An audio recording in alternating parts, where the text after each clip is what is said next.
Y el tercer punto de la naturaleza caída es la inversión de dominio.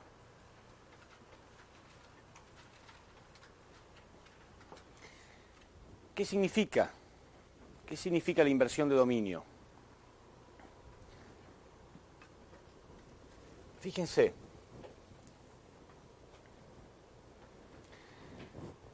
dijimos entonces que originalmente Adán y Eva estaban centralizados en Dios, creciendo hacia la perfección. Lucifer había abandonado su posición y él ahora tenía un propósito apartado de la voluntad de Dios. En esta relación que él tenía con Eva, uno de los dos tenía que ser sujeto y el otro tenía que ser objeto. El propósito, cuando tenemos sujeto y objeto, el propósito siempre se transmite a través del sujeto, ¿sí? Si nosotros tenemos nuestra mente y nuestro cuerpo unido, el propósito se transmite a través de la mente y llega al cuerpo a través de la mente, ¿verdad? Quiere decir que el sujeto es el que transmite el propósito. Si en esta relación Eva hubiera sido sujeto, no habría habido problema. Aun cuando Lucifer se encuentre fuera de su posición, no tenía nada de malo que haya dar y recibir, si ella hubiera sido sujeto, porque significaría que ella estaría transmitiendo el propósito de Dios. Como vimos en un comienzo, Eva tenía el intento de hacer esto. Si leemos en la Biblia, Eva le dice a Lucifer, no puedo comer del fruto del árbol de la ciencia del bien y del mal. Dios dijo que si como esto, el día que coma moriré sin remedio. Si ella hubiera permanecido con esta actitud, este dar y recibir habría sido bueno, y tarde o temprano Lucifer tiene que unirse de nuevo, volver a su posición original. Sin embargo, ella al final aceptó la posición de objeto. Quiere decir que ahí hubo una inversión de dominio. La inversión de dominio significa cuando el que tiene que estar en la posición de sujeto se pone como objeto y viceversa. Hay dos tipos de inversión de dominio. Dos tipos de inversión de dominio. Cuando se pone como sujeto, cuando debería ser objeto, es el origen de la arrogancia. ¿Sí? Quiere decir que él fue arrogante, porque él transmitió un propósito falso. Y la persona que se pone como objeto, cuando debería ser sujeto, ¿se entiende? Cuando debería ser sujeto, es el origen de la corrupción individual.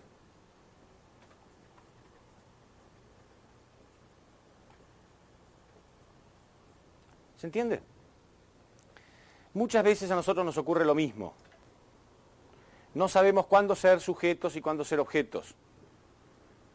Pero si hay dos propósitos, un propósito bueno y un propósito malo, ¿sí? Y hay dos personas, y nosotros nos ponemos como objeto, digamos que nosotros estamos acá, ¿no es cierto? Y nos ponemos como objeto de esta persona, la persona de sujeto, porque queremos ser humildes y nos centralizamos, por lo tanto, en el propósito que él tiene para transmitir. ¿Es eso humildad? Soy humilde, me uno a esta persona, no le discuto, no le digo nada, acepto lo que él tiene para transmitirme. ¿Eso es humildad? Es una falsa humildad. En realidad, esta persona me va a corromper. ¿Se entiende? Obligatoriamente, esta persona que está centralizada en el propósito bueno tiene que estar en la posición de sujeto y la otra persona tiene que estar en la posición de objeto. No significa con esto ser agresivo o ser arrogante, pero no permitir que me transmitan un propósito malo. No debo permitir que nadie corrompa mis principios. Eso no es humildad, eso es falsa humildad. Entonces es muy común, a veces ocurre, ¿no?, con algunas personas, aún en la iglesia mismo, ¿no?, que cuando están en la iglesia a lo mejor discuten algunas cosas, a lo mejor tienen frente a uno a una persona que sabe más o tiene más experiencia o más tiempo, y uno le discute todo. Pero cuando va afuera, van a su casa, se encuentra con una persona que no tiene principios claros, a lo mejor tiene vicios, tiene conflictos, no es elevado espiritualmente, y a esa persona sí me le uno. Quiere decir que soy sujeto cuando tengo que ser objeto, y soy objeto cuando tengo que ser sujeto. Es una doble inversión de dominio. ¿Les suena conocido? Sí, fue exactamente lo que hizo Eva. Eva invirtió el dominio 2 veces. Primero se puso como objeto de Lucifer y recibió un propósito falso. Eso la corrompió y la apartó de Dios. Y la colocó acá. ¿Sí?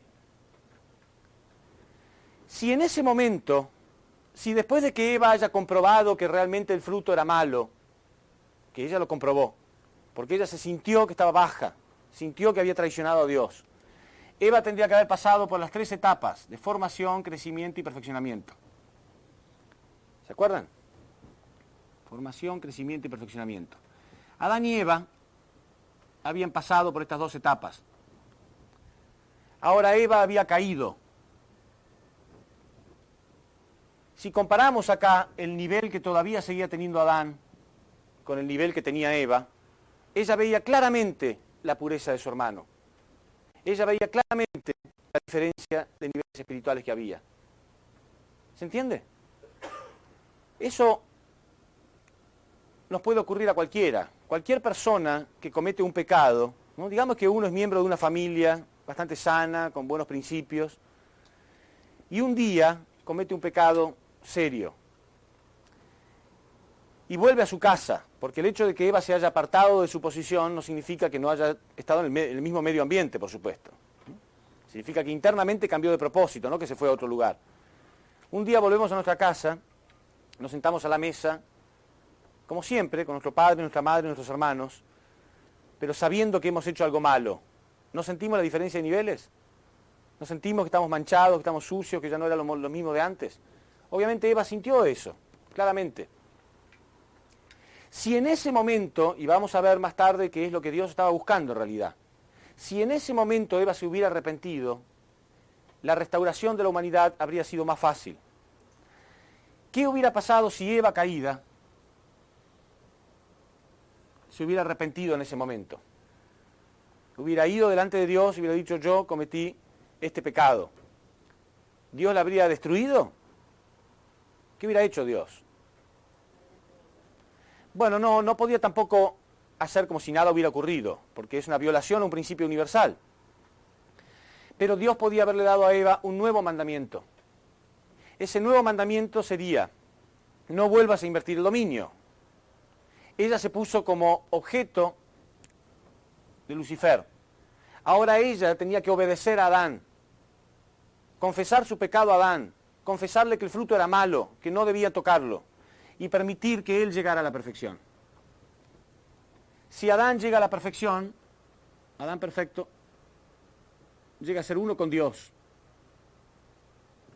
¿Sí? Adán llega a ser uno con Dios. Y entonces Adán podría haber salvado a Eva, y Eva podría haber comenzado su proceso de restauración. Sin embargo, ¿hizo eso Eva?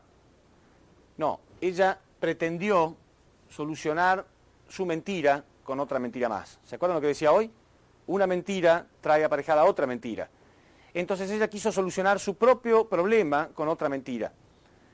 Vino acá y trató de transmitir un propósito falso a Adán. Quiere decir que ahora Eva, que fue creada para estar en la posición de objeto de Adán, ella se puso en la posición de sujeto. Transmitió un propósito falso. Y al final cortó a Adán de este propósito verdadero que él tenía. Quiere decir que Eva invirtió 2 veces el dominio. Cuando tuvo que ser sujeto, se puso como objeto. Y eso permitió su corrupción individual. Y después transmitió esto, cuando tenía que ser objeto, se puso como sujeto. Y corrompió también a Adán. ¿Se entiende? Quiere decir que el cuarto punto es la multiplicación del mal.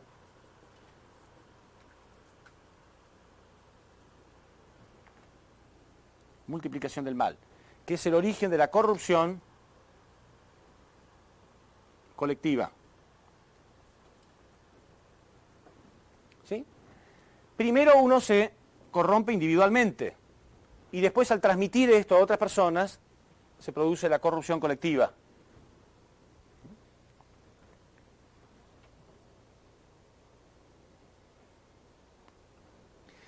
Quiere decir que esto nos muestra que nuestra posición es muy importante.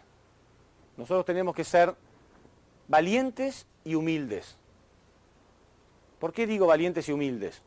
Porque hay veces en que nosotros entendemos, bueno, yo tengo un propósito claro que puede ser bueno para otras personas. Tengo que ser valiente y decir lo que es verdad.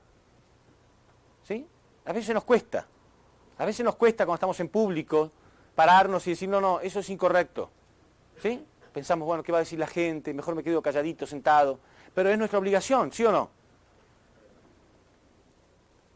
Hay momentos en los que tenemos que ser valientes y otros momentos en los que tenemos que ser humildes. Pero muy a menudo nos equivocamos. No nos animamos a lo mejor en público a decir lo que es correcto. Por ejemplo, si nosotros vemos algo que está mal, en una reunión, en una fiesta, algo que está mal, pararse y decir eso está mal, es pecado. Aunque se rían de mí, no importa, está mal. Es mi obligación. No podemos ser tímidos. No es momento de ser tímido cuando es momento de transmitir una verdad. Hay que tragarse la timidez. Todos somos tímidos. Yo también soy tímido.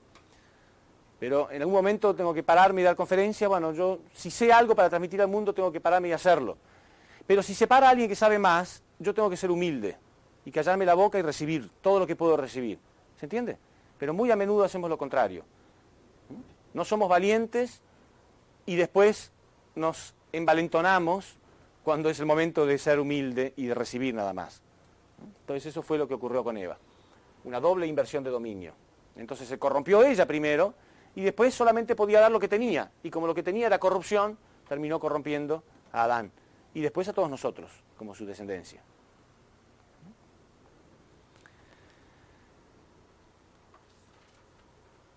Quiere decir que fíjense ustedes que todos estos 4 puntos de la naturaleza caída, los 4 puntos de la naturaleza caída, tiene como causa principal la primera de ellas. Todo esto ocurrió por no tomar el punto de vista de Dios.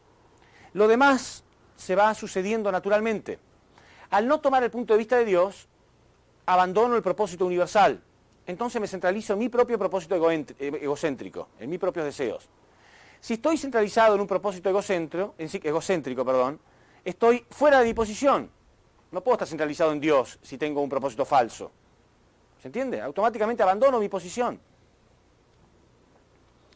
Una vez que abandono mi posición, como ninguna criatura puede existir por sí solo, tiene que tener una acción de dar y recibir, sí o sí. Entonces, sí o sí, después de abandonar mi posición, arrastro a otra persona. Por lo tanto, estoy invirtiendo dominio. Y estoy multiplicando el mal. Sí o sí. Todo viene como consecuencia de no tener la valentía y la fuerza de carácter de poder tomar el punto de vista de Dios y de practicar un principio. ¿Se entiende? Entonces, ¿qué podemos esperar? Si nosotros no tenemos un ideal verdadero, si nosotros no tenemos principios en los que creemos y los cuales practicamos, todo lo demás viene por añadidura también. El abandono de la posición va a venir sí o sí, la pérdida de la identidad va a venir sí o sí, la inversión de dominio va a venir sí o sí, la corrupción individual va a venir, la arrogancia va a venir y la multiplicación del mal va a venir. Sí o sí, no se puede evitar. ¿Se entiende? Uno no puede decir, bueno, yo fallo en el primer punto nada más, después voy a tratar de portarme bien en los otros. No, todos los demás vienen por añadidura, naturalmente. Entonces, ¿qué podemos esperar nosotros? El origen de este mundo caído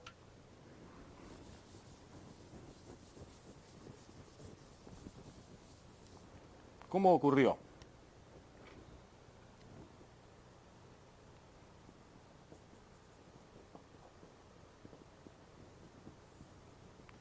Si nosotros nos fijamos en los comienzos, donde se empezó a derrumbar todo, vamos a poder entender qué podemos esperar nosotros.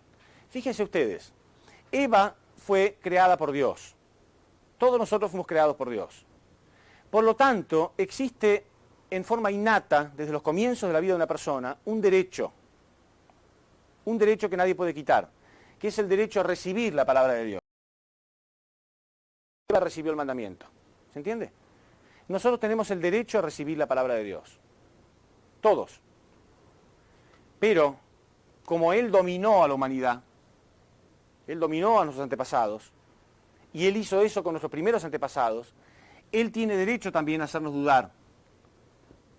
Todos nosotros podemos recibir la palabra, ¿sí? Por más lógica que sea, por más bíblica que sea, por más clara que sea, Él tiene derecho a venir y ponernos en duda. Siempre ocurre. No crean ustedes que van a poder aceptar, entender fácilmente y nunca jamás van a tener algún escollo en el camino.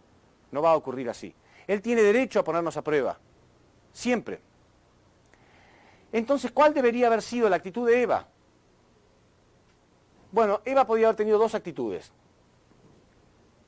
Había tres posibilidades. Una era muy buena, otra era mediana, bastante bien, y la otra era mala. Ella eligió directamente la mala. Tres actitudes.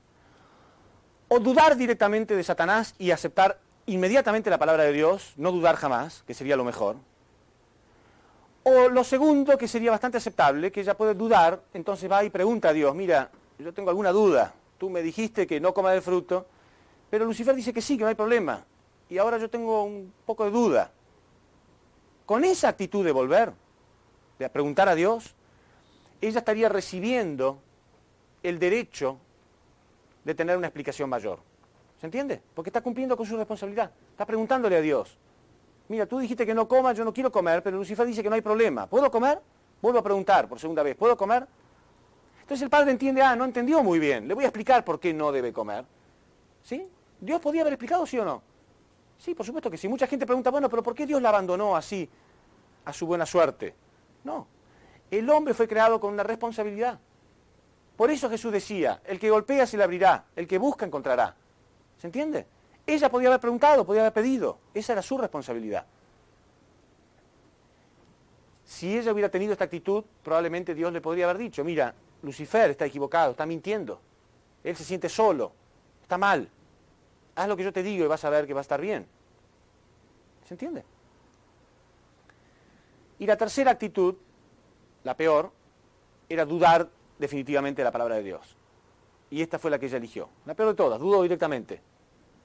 ¿Sí? O sea, automáticamente aceptó la palabra de Lucifer. Ni siquiera volvió a preguntar. Nosotros también tenemos esas tres opciones. Y lo hemos visto miles y miles de veces. En la Iglesia de Unificación yo mismo lo he visto miles de veces. Persona escucha el principio divino, se da cuenta que existe un Dios, pero se da cuenta también que existe un Satanás, que existen fuerzas del mal, que existe un principio universal, pero existe la violación a ese principio universal. Le parece lógico, al principio cree, todo va más o menos bien, en un momento lo ataca la más pequeña duda, no vuelve nunca más. ¿Cómo se le puede resolver su duda? ¿Cómo Dios puede trabajar si Él no se abre? Obviamente Satanás representa el mal y Dios representa el bien. ¿Cuál es la diferencia entre el bien y el mal? El mal sacrifica al prójimo en beneficio propio. El bien se sacrifica a sí mismo en beneficio de los demás. El mal, un ladrón, por ejemplo, no va a pedir permiso para entrar a su casa, ¿no es cierto? La diferencia entre el bien y el mal es como un ladrón, ¿no?, y una persona honesta. La persona honesta y educada espera que lo inviten o toca el timbre. Sí, es honesto, es educado. El ladrón no va a hacer eso. El ladrón invade. Esa es la diferencia entre Dios y Satán. Y no se olviden nunca de esto. Dios no va a invadir su corazón porque sí. A Dios hay que llamarlo. A Dios hay que llamarlo. Hay que ser humilde. Hay que ser humilde. Arrodíllense. Pídanle a Dios. Padre, por favor, ven a mi corazón. Ayúdame. ¿No? Envía esa primera energía universal. Yo quiero sentirte. Por favor, ruéguenselo. El hombre le tiró la verdad en la cara a Dios. Entonces no podemos ahora esperar que Él venga con la verdad simplemente. Y decir, no la entiendo, explícamelo mejor. Yo le arrojé la verdad en la cara a Dios. Nuestros antepasados lo hicieron. ¿Entienden la diferencia? Si queremos a Dios tenemos que rogarlo, tenemos que pedirlo. Porque el bien tiene esta clase de actitud, quiere ser invitado. Sin embargo, el mal no. Satanás invade, aún sin nuestro permiso. Aún sin nuestro permiso. Entonces, es como que Dios tenía la vida para regalarle a Adán y Eva, ¿no? La vida, el universo, era un regalo de Dios. Dios había creado el universo durante millones de años para regalárselo a sus hijos. Tenían el dominio de la creación. Dios tenía la vida para dárselas. Dios tenía la alegría para dárselas. Sin embargo, ellos quisieron tragarse esa vida. Es como que alguien tiene un regalo para hacernos y nosotros nos adelantamos y se lo robamos. ¿Sí? A Aníbal le robaron la vida a Dios, se la quisieron robar. Entonces Dios tiene que decir, mira, devuélvemela. ¿No? Tienes que tener la actitud de devolvérmela. Si uno se arrepiente y le dice, bueno, perdón Dios, acá te lo devuelvo, entonces Dios puede decir, ok, era para ti en realidad. ¿Sí? Yo tengo un regalo, alguien me lo roba antes de tiempo, le voy a decir, no, devuélvemelo. Cuando me lo devuelve le puedo decir, mira, en realidad era para ti. Por eso Jesús dijo, el que esté dispuesto a perder su vida la va a salvar, pero el que la quiera salvar la va a perder. Tenemos que tener la actitud de dar nuestra vida a Dios.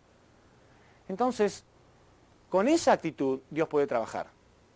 Si le pedimos humildemente, mira, yo no entiendo, explícame este punto. No estamos en la posición de decir, no me conforma esto, no voy a aceptar. Tú me tienes que explicar una verdad mejor para que yo acepte. Porque corremos el riesgo de que Dios diga, bueno, está bien, quédate sin verdad. Y sin verdad no somos nada. Sin principios no somos nada. Una persona sin principios no es nada. No sirve para nada, no tiene dirección, es como una hoja del viento. No tiene dirección, no tiene propósito, no tiene sentido. ¿Entienden? No estamos en la posición de ser arrogantes frente a Dios. Nosotros tiramos la verdad. Entonces hay que pedirla con humildad. Entonces, cuando ustedes tengan una duda, me quiero detener en este punto porque yo sé que va a ocurrir con todo el mundo. Todo el mundo tiene que pasar por ese punto. Nadie puede entender e incorporar la verdad de un minuto para otro. Entonces, tenemos que aplicar el principio. La relación de sujeto y objeto. Observen cómo funciona esto. Hay cosas en la vida que ustedes conocen, hay cosas en las que ustedes creen definitivamente y cosas que ignoran, ¿sí o no? Definitivamente hay ciertas cosas en las que ustedes no están claros y otras cosas que sí tienen claras. ¿Cómo relacionan ustedes ambas cosas? ¿Cómo combinan ustedes lo que saben con lo que ignoran? Dijimos que todo en el universo está o en la posición de sujeto o en la posición de objeto. Todo. ¿Cómo está la relación entre lo que ustedes conocen y lo que ustedes ignoran? Muchas veces tenemos esta actitud. Ponemos como sujeto de nuestra vida, como el centro de nuestra vida, nuestras dudas, nuestros conflictos. ¿Sí? La duda es algo oscuro. Una duda es algo oscuro, es algo que yo no conozco. Y comienzo a girar alrededor de esa duda. Se vuelve el centro de mi vida, nos obsesionamos. ¿Sí o no? ¿Les ha pasado?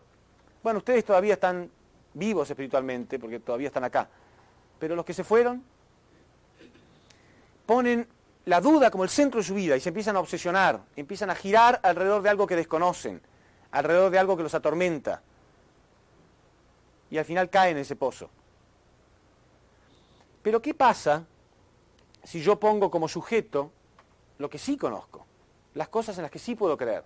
¿Entienden? Dijimos que hay dos tipos de cosas. Las que creo, las que entiendo, las que comprendo, y las que no creo o no entiendo o no comprendo todavía. Si yo pongo como el centro de mi vida, en la posición de sujeto, las dudas, yo estoy girando alrededor de un pozo ciego. Estoy girando alrededor de algo oscuro y me atormenta. Pero además, con esa actitud, estoy teniendo una actitud como diciendo, mira Dios, contéstame esto, si no yo no puedo seguir. Resuélveme esta duda ya, porque si no yo no doy un paso más. ¿Sí? A veces tenemos esa actitud o no. En nuestra vida espiritual sentimos como que, no, yo no entiendo esto, y si no lo entiendo, entonces yo no voy a hacer nada, no voy a continuar. No estamos en posición de hacer algo así. ¿Entienden? Tenemos que ser humildes, porque nosotros hemos perdido la verdad por nuestra estupidez, por nuestro pecado. Entonces, se lo digo por experiencia propia. Yo soy una persona muy analítica, a lo mejor ya se dieron cuenta, ¿no? Analizo mucho. Pues cuando escuché el principio divino, al principio me costaba. Pero después tuve esta actitud y empezó a funcionar muy claramente. Pongan en el centro de su vida las cosas positivas, en lo que sí creen. Cuando las cosas se les empiezan a complicar en su vida de fe, ¿no? O sea, hay cosas que no pueden manejar o que no entienden bien, vuelvan a lo elemental. Yo siempre digo, volver a lo elemental. Significa, ok, en vez de confundirme, voy a volver a lo elemental. A ver, ¿en qué sí creo? En algo debo creer. ¿Sí? Por ejemplo, bueno, lo que sí estoy seguro que existe una mente universal y una fuente energética universal. O sea, por lo menos creo que Dios sí existe. Bueno, ok, ese es el centro de mi vida. En eso sí creo, eso no voy a dudar. ¿Qué más le puedo agregar a eso? Bueno, creo que si Dios existe, puede ser un Dios inteligente, que por lo menos haya creado todo con propósito. Sí, está bien, en eso puedo creer. Ok, esas dos cosas yo creo. Quizá me voy a dar cuenta que creo en 3 cosas, o en 4, o en 5. O a lo mejor no, a lo mejor creo en una sola nada más. No importa, eso es suficiente. Ese va a ser mi bastón. En eso yo voy a creer. Y por ahora voy a girar alrededor de eso. ¿Sí? En algo positivo, en lo que sí creo. Y oro, Padre, cuando tú quieras, respóndeme mis dudas. Cuando a ti te parezca bien. Con esa actitud yo les puedo asegurar que es impresionante cómo vienen las respuestas. Todas, una detrás de la otra. Pero con la otra actitud, cuando yo comienzo a girar alrededor de mi duda y casi reclamo que Dios me lo tiene que resolver porque si no yo no voy a hacer nada, Dios no puede trabajar de ese modo, porque es una mala actitud. Y aparte yo tengo como el centro de mi vida no a Dios, no algo positivo, tengo algo negativo como el centro. Soy víctima, estoy girando alrededor de eso. ¿Se entiende? Entonces, nosotros pasamos por esta situación semejante a la de Eva. Recibimos la palabra, pero nos atacan dudas. Va a ocurrir, sí o sí. ¿Es malo? ¿Es necesariamente malo que nos ataquen las dudas? No. Si somos sabios y tenemos buena actitud, no es malo. Porque es como un juego de naipes con Satanás, ¿no es cierto? En Argentina hay un juego de naipes que se llama el truco. Es muy interesante, ¿no? Entonces las dos personas tienen 3 cartas cada uno. Y hay cartas que tienen distintos valor. Entonces uno juega una carta y tiene que tratar de que el otro no se la mate con una carta de mayor valor. ¿Se entiende? Si la mató, yo no puedo recoger y cambiarla, no, ya la jugué, ya perdí esa carta. ¿Se entendió? Es lo mismo. Yo tengo una duda, ¿sí? Entonces Satán me juega. Si yo digo, bueno, esperen, busco una carta a ver si la puedo matar, a ver si tengo una carta más fuerte que la de él para matarla. Entonces él me ataca con una duda, bueno, espera, yo voy y pregunto de nuevo, ¿cómo es esto? Si resuelvo esa duda, soy más sabio de lo que era antes, ¿o no? Si la resuelvo, él no me puede atacar con la misma duda, porque yo ya la resolví, ya la entiendo perfectamente. Entonces prueba con otra duda más. Y parece que el juego se terminó, me mató con esa carta, muy, muy fuerte es.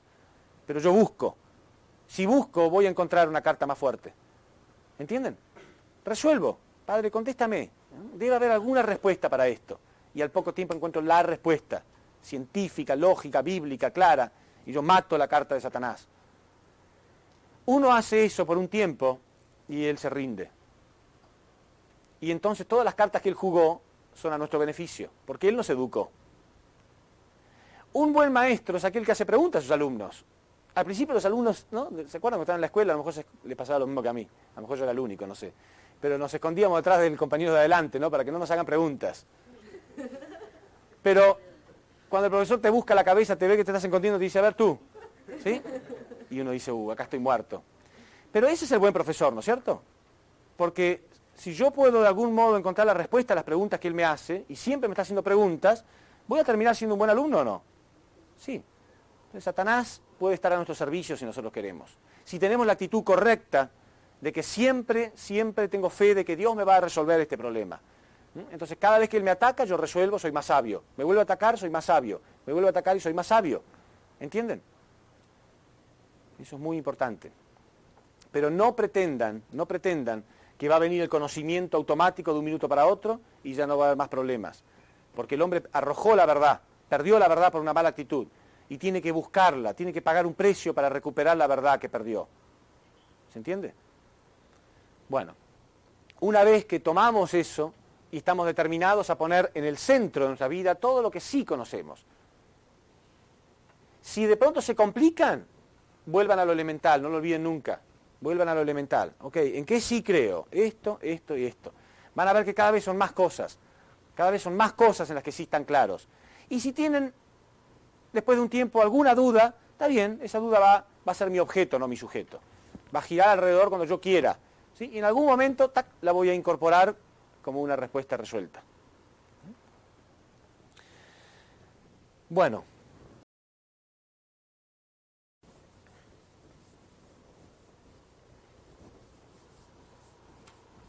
Vamos a ver, por último,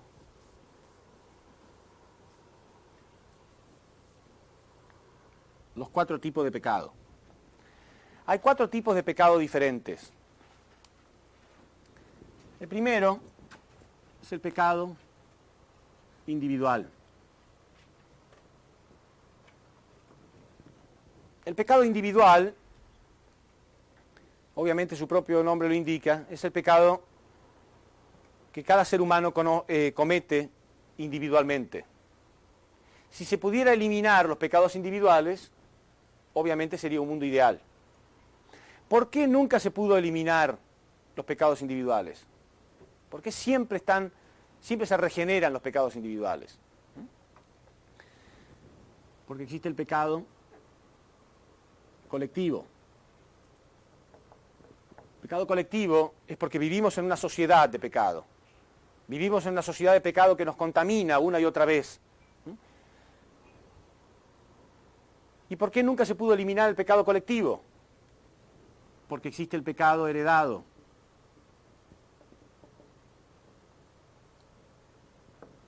Si queremos analizar cómo era la situación en el pasado, nos damos cuenta que hay una herencia constante de pecado. ¿Y por qué nuestros antepasados, todos, transmitieron pecado? ¿Por qué nacemos con un pecado y los transmitimos generación a generación? Porque existe el pecado original. Entonces el pecado original es el pecado que alimenta todos los demás. Por eso recibimos un pecado heredado de nuestros antepasados, por eso todo el mundo tiene pecados, son los pecados colectivos, y por eso existen los pecados individuales. Quiere decir que esto es comparable a un árbol, ¿sí? Si queremos cortar las hojas del árbol, ¿no? Estas hojas del árbol estarían representando, vamos a ponerlo acá, el pecado individual. ¿Qué pasa si nosotros cortamos las hojas de este árbol? Queremos eliminar el pecado individual, entonces cortamos las hojas del árbol. Bueno, vuelven a crecer, ¿no es cierto? En poco tiempo vuelven a crecer. Hoy en día vivimos en una sociedad donde todo el mundo está atormentado por los pecados, ¿no? Atormentados por los pecados. Y se ha intentado establecer algún sistema para eliminar el pecado individual. Por eso existe la policía, los militares, las cárceles, los abogados, algún tipo de amenaza para tratar de frenar de algún modo, de inhibir en el hombre su tendencia a realizar el pecado. Sin embargo, si ustedes entran al estudio de un abogado, van a ver siempre que hay manuales y manuales y manuales de leyes, etcétera, etcétera, cada vez más complicado, cada vez peor, y sin embargo los pecados individuales continúan y continúan. ¿Sí? Hay un dicho que dice, echa la ley, echa la trampa. ¿Sí? O sea, cada vez que se hace una ley, el hombre caído encuentra una trampa para ver cómo saltarla. Entonces hay que crearle otra ley para tratar de inhibirlo de algún modo, pero él ya inventa la trampa para continuar. Y siempre es así. Entonces la ley se vuelve cada vez más y más complicada. Cada vez más y más complicada, pero el hombre continúa pecando. No hay nada que haya sido eficiente hasta ahora. Nada. Siempre el pecado individual continuó. ¿Por qué? Porque este árbol tiene ramas. Y las ramas alimentan las hojas constantemente. Estas ramas representan el pecado colectivo, que alimentan el pecado individual. El pecado colectivo es el pecado más hipócrita, ¿no? Es el pecado más hipócrita, es ese pecado que uno siente que es menos grave porque todos lo hacen. ¿Sí? ¿Verdad o no? La cuestión de bien y mal no son una cuestión democrática. Dios no determina si algo es bueno o malo según lo haga la mayoría o no. Dios no es democrático en ese sentido. Algo es malo aunque lo haga todo el mundo y algo es bueno aunque no lo haga nadie. ¿Sí? Sin embargo, el pecado colectivo es aquel que sentimos que nos justifica de algún modo, porque total, todos lo hacen. ¿Cuántas veces hemos dicho, cuando nuestros padres nos retan por algo, decimos, bueno, pero mamá, papá, eso lo hace todo el mundo en la escuela. Parece menos grave, ¿no? Pero no es menos grave. Lo que es malo aunque lo haga todo el mundo. Y lo que es bueno aunque no lo haga nadie. Sin embargo, el pecado colectivo existe, y no solamente para justificar, porque lo hacen muchos, sino para alentar a los audaces. Por ejemplo, si ustedes observan una foto de lo que eran las playas hace, no sé, no digamos tanto tiempo atrás, digamos 40 años atrás, o 50 años atrás, ¿no? Cómo eran las mallas de las mujeres, hasta dónde mostraban, ¿no? Y lo vemos ahora y quedamos escandalizados. ¿Sí?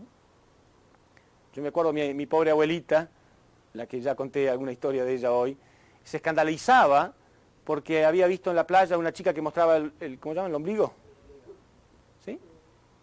un escándalo. Realmente, para ella era una vergüenza, era una indecencia total. Pobrecita si viera hoy en día, ¿no? Entonces, siempre se da un paso más, siempre hay algún audaz que se anima un paso más, ¿sí? Y los demás lo copian, ¿sí? Hasta que después se llega, bueno, hasta ese nivel vamos, pero después se va hasta otro nivel más bajo, ¿sí? Siempre hay alguna audaz y después todos los demás lo copian. Entonces, al final se vuelve moda. Los más tímidos, los más puros, para decirlo de algún modo, al final tienen que seguirlo, porque es moda. Si no, es muy anticuado. Imagínense que hoy en día una chica se ponga una malla para ir a la playa, como se ponían antes, ¿no? Esos pantaloncitos por acá. Todo el mundo se va a reír.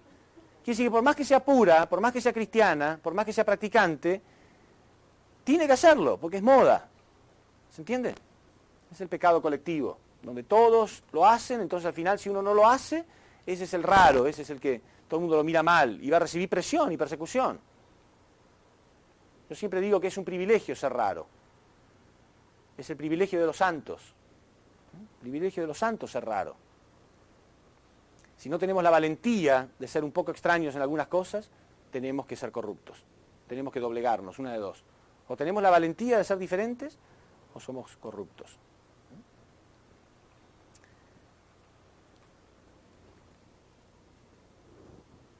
Bueno,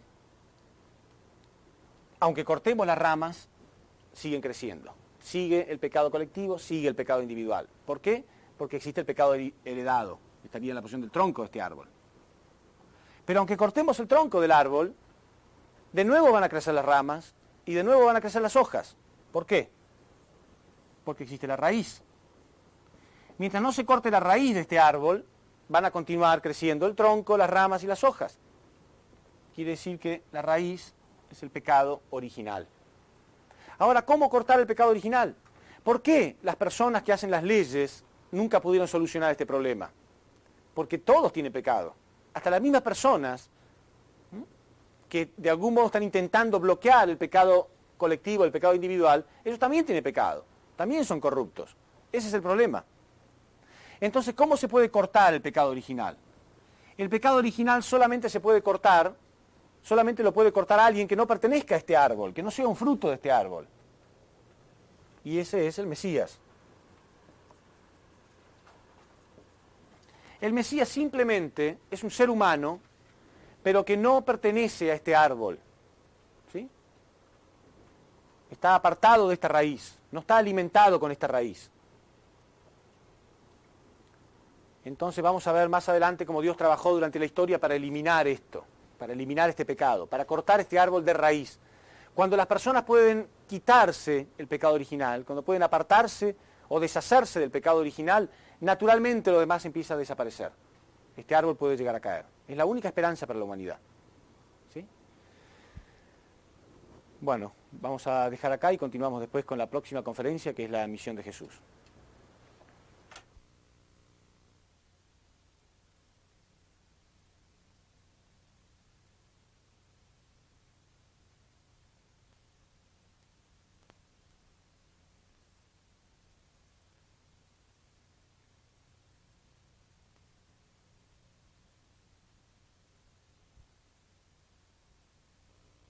Vamos a comenzar entonces ahora con el estudio de la misión de Jesús. Para poder comprender realmente cuál era la verdadera misión de Jesús. En realidad, durante 2000 años, después de la llegada de este hombre que cambió la historia humana, la gente se ha preguntado cuál era la verdadera misión de Jesús. Y en realidad hay una gran confusión con respecto a esto. Vamos a verlo desde el punto de vista del principio. Dijimos entonces que Dios es un Dios eterno, absoluto e incambiable. Él tenía un plan que quedó suspendido cuando Satán se adueñó de sus hijos. Adán cayó bajo el dominio de Satanás junto con Eva, y entonces toda la humanidad nace como resultado de esto. Esto está en Juan, capítulo 8, versículo 44, donde Jesús decía que nosotros somos hijos de Satanás. Se formó una familia falsa, una sociedad falsa, una nación falsa y un mundo falso. ¿Qué ocurre a partir del momento en que Adán y Eva se apartan de Dios. Si nosotros leemos, por ejemplo, la Biblia en Isaías 46:11,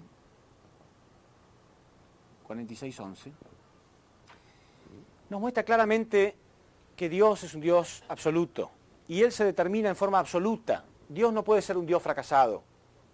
En esta parte de la Biblia dice, tal cual como lo he pensado lo haré, tal como lo he planeado lo realizaré. Quiere decir que el plan de Dios se va a realizar tal cual como Él lo había planeado. ¿Qué hace Dios entonces en el momento mismo en que Adán y Eva caen? Dios comienza a trabajar con los hijos mismos de Adán y Eva. Esto lo vamos a ver más adelante en una conferencia especial. Pero por ahora les voy a adelantar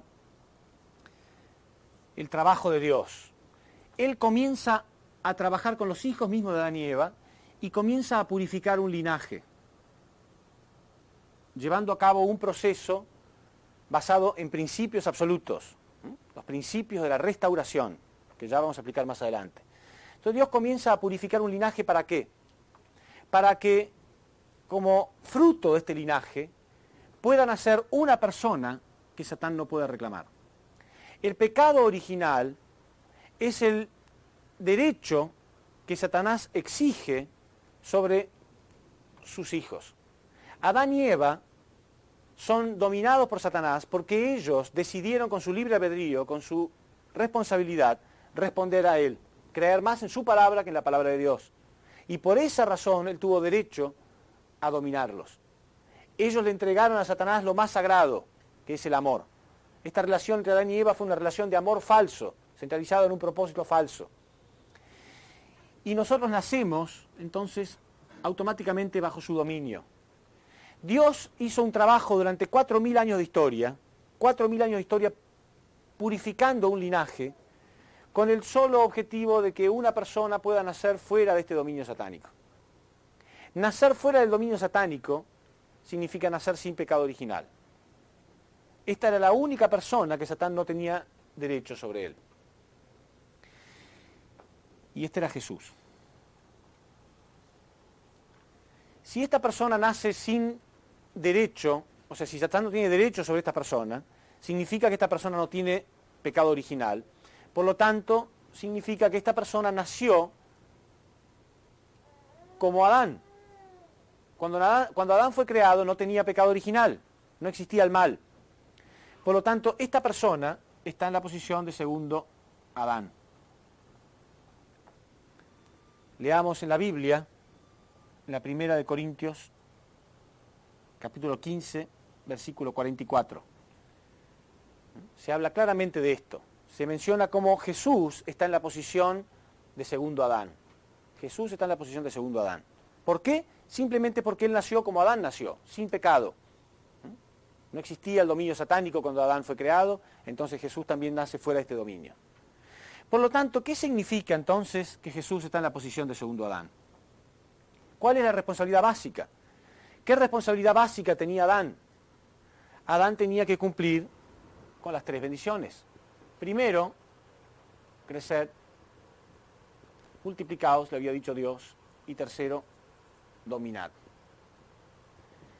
Principalmente, Adán tenía que haber llegado a la perfección primero. Después, naturalmente, Adán y Eva, podían haberse multiplicado y después tomar dominio sobre la creación. Adán y Eva tenían que pasar por las 3 etapas. La etapa de formación, crecimiento y perfeccionamiento. Adán tenía que haber crecido hacia la perfección, Eva tendría que haber crecido hacia la perfección. Adán se podrían haber unido, cumpliendo con la segunda bendición. Sin embargo, ellos dos crecieron hasta el tope de la etapa de crecimiento, y acá es donde se produjo la caída de Eva. Eva cayó bajo el dominio de Satán.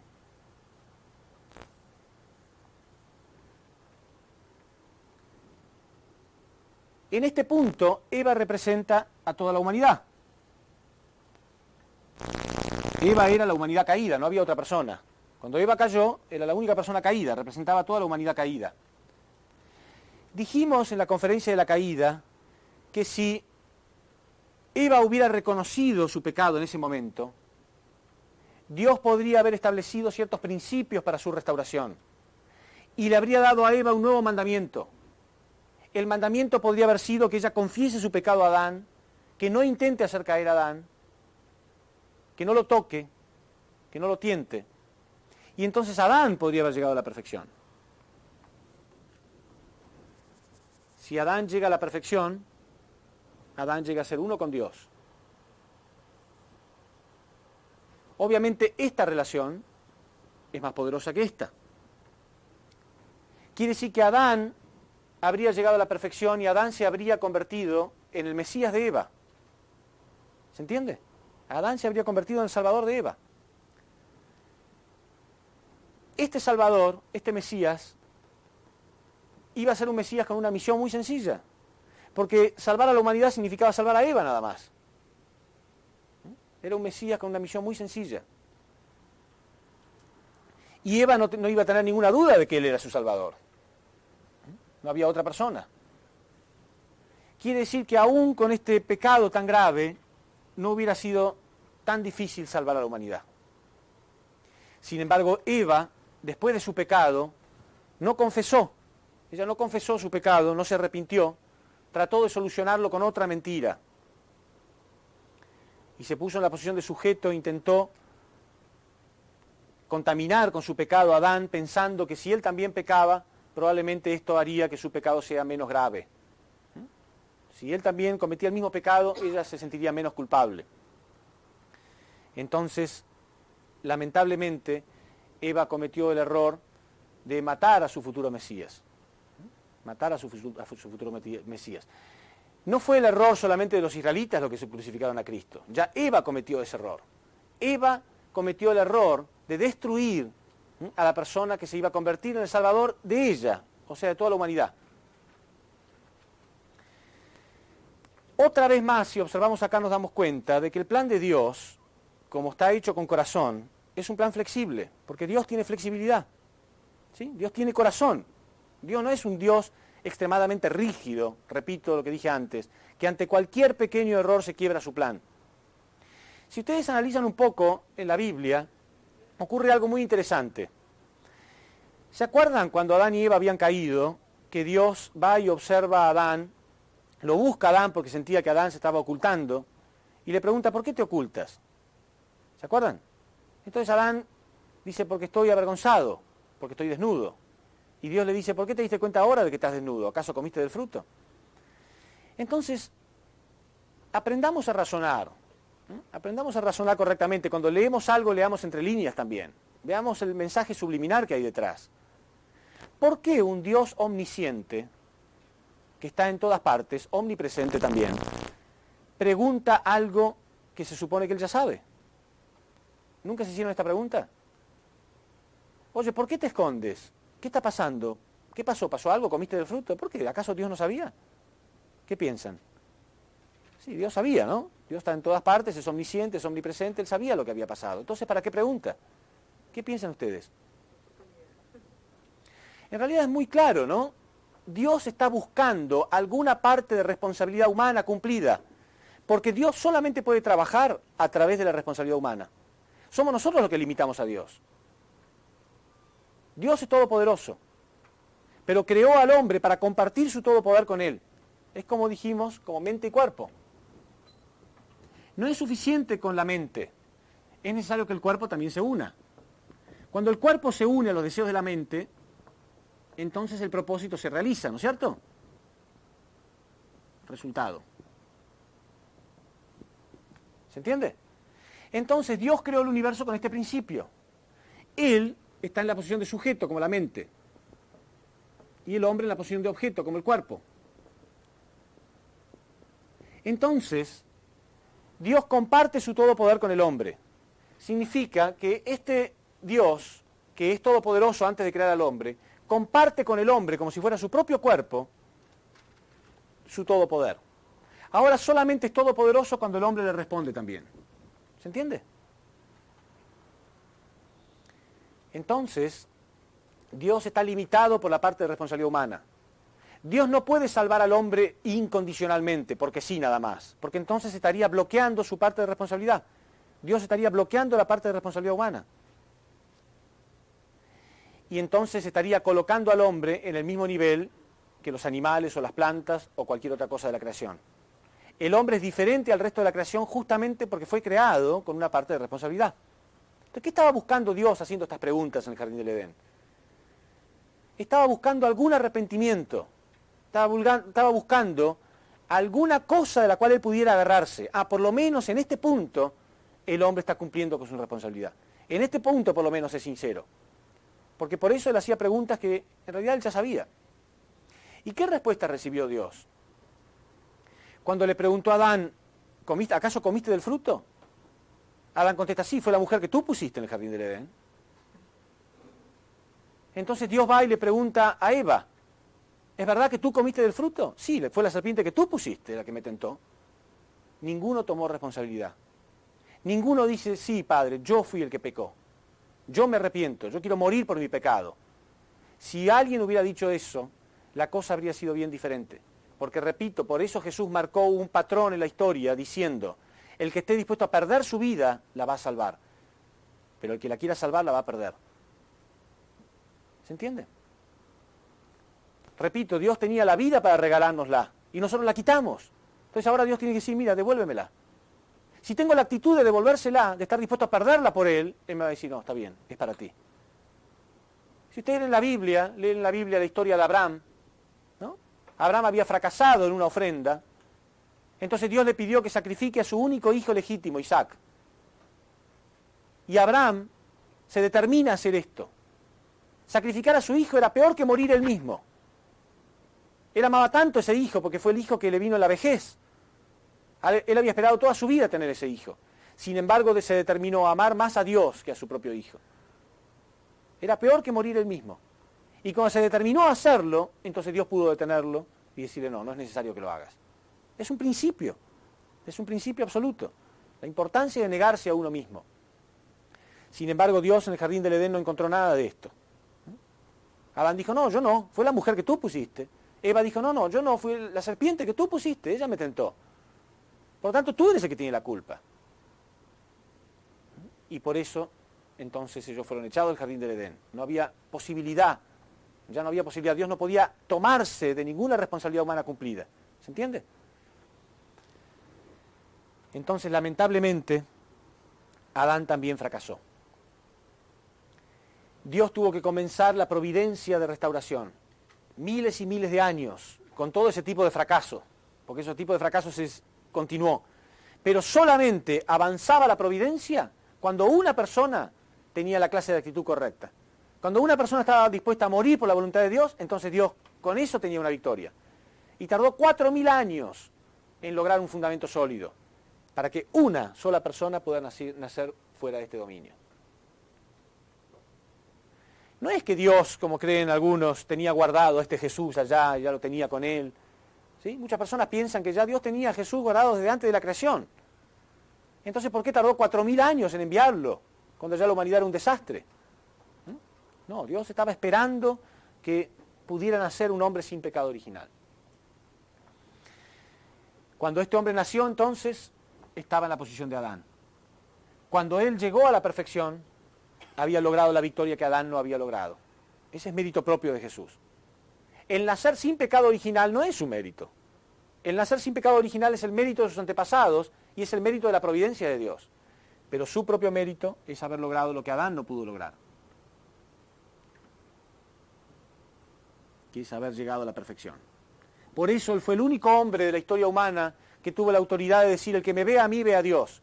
Y aquel día comprenderéis que el Padre está en mí y yo estoy en el Padre. Entonces, si Adán hubiera llegado a la perfección, ¿qué tendría que haber hecho él? Salvar a Eva. ¿Sí? Él podía haber rescatado a Eva y él se habría convertido en el padre de la humanidad.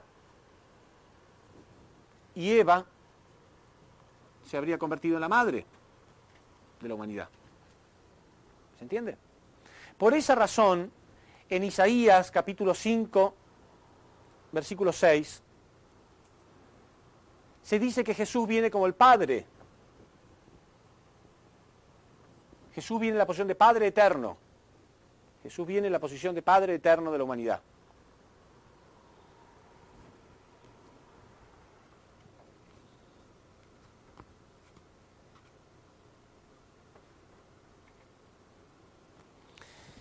Entonces, ¿puede ser una humanidad con padre pero sin madre?